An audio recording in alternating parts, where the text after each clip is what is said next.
Hi guys, today's video is going to be why religion is necessary in society. And I really don't like the term religion, at least when I'm talking about my own faith, because I believe in a personal relationship with God rather than just belonging to a religious group. But the point of today's message is to cover all religion. There's a lot of atheist groups that would have you believe that there needs to be a separation of church and state and that the world would be so much better off without religion. And I'm here to kind of combat those claims, give some real evidence as to why religion is essential in any society.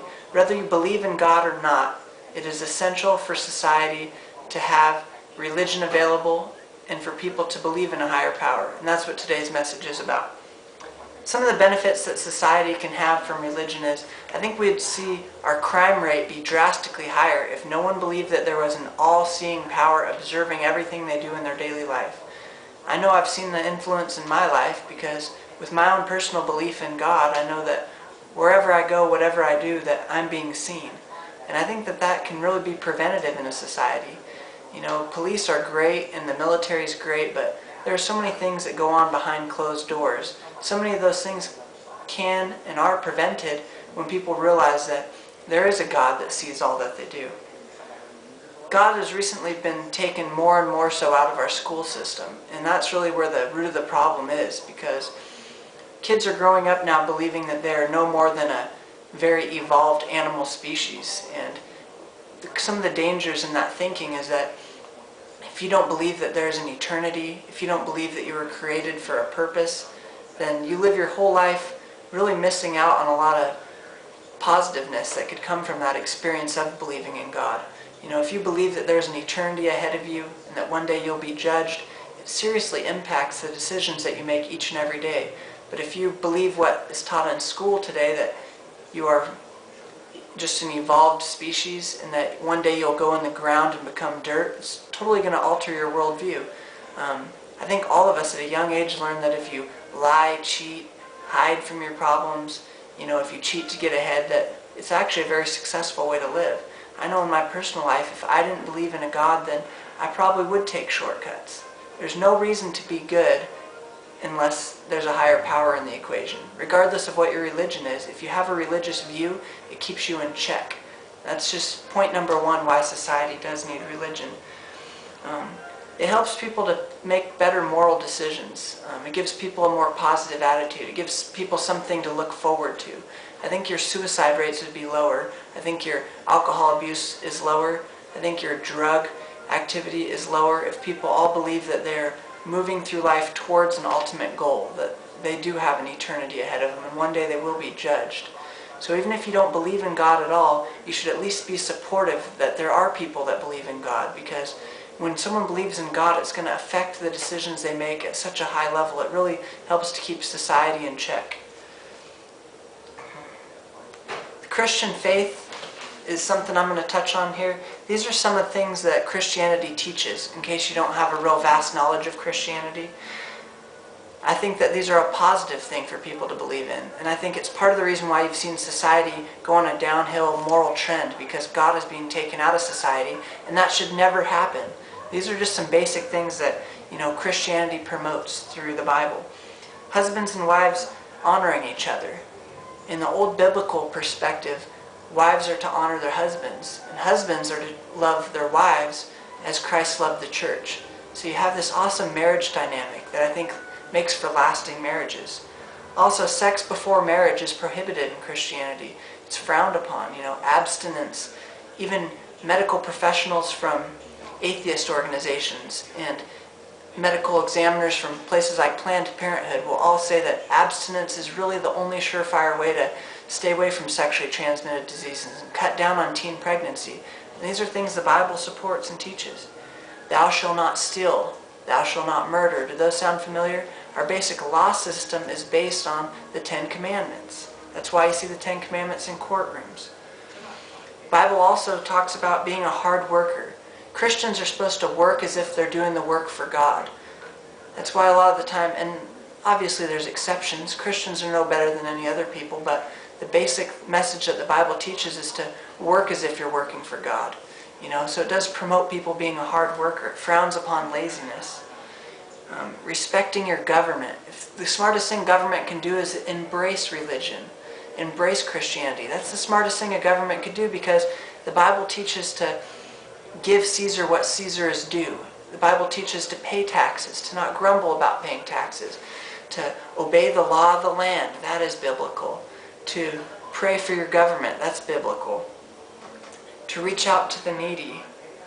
To take care of the least of these, the lame, the widow, the crippled, the orphans. These are all biblical principles to take care of those. Faithfulness to your spouse. Adultery is so prohibited in almost every religion of the world. Imagine you yourself being able to rest assured that your spouse is not going to be running around on you. Religion promotes these ideas. Also teaches to raise obedient children. Imagine if the children of the world were raised in homes with discipline. Not just parents being their child's psychologists, but actual real discipline. You know, that is so missing from the world today, and it's because God is removed from homes. Greed and coveting your neighbor's possessions are frowned upon in Christian society. Imagine if the world didn't have greed, or if people were less covetous, seeking their neighbor's possessions. Forgiveness. This is a basic principle in Christian life. The Bible teaches forgiveness. It even teaches forgiving people that don't deserve it. Can you imagine if the whole world adopted this view of forgiving one another?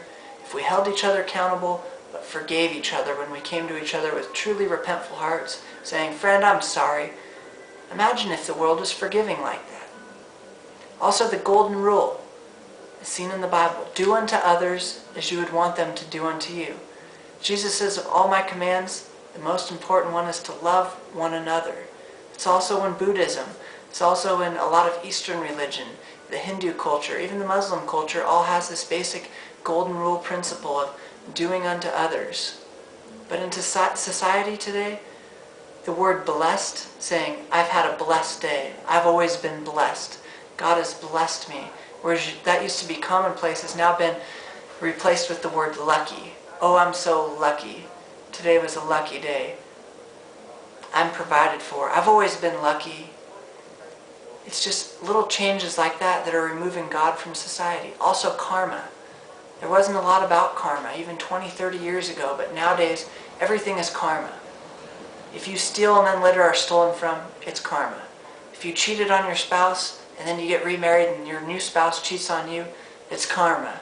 Everything is always karma now, but 30 years ago, ask your grandparents, what did people know that as? They didn't know it as karma. It was the biblical principle of sowing and reaping. God says that that will happen.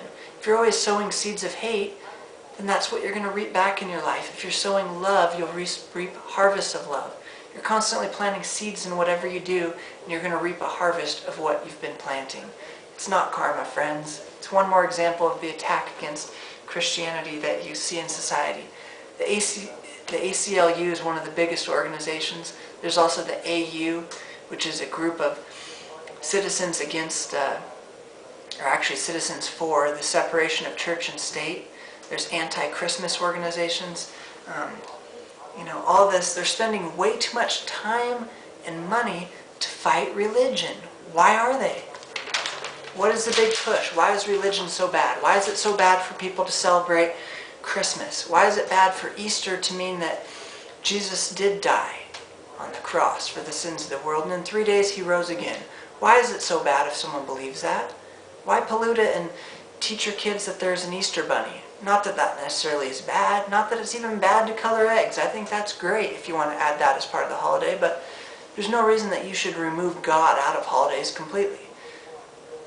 Christmas is the best example of all.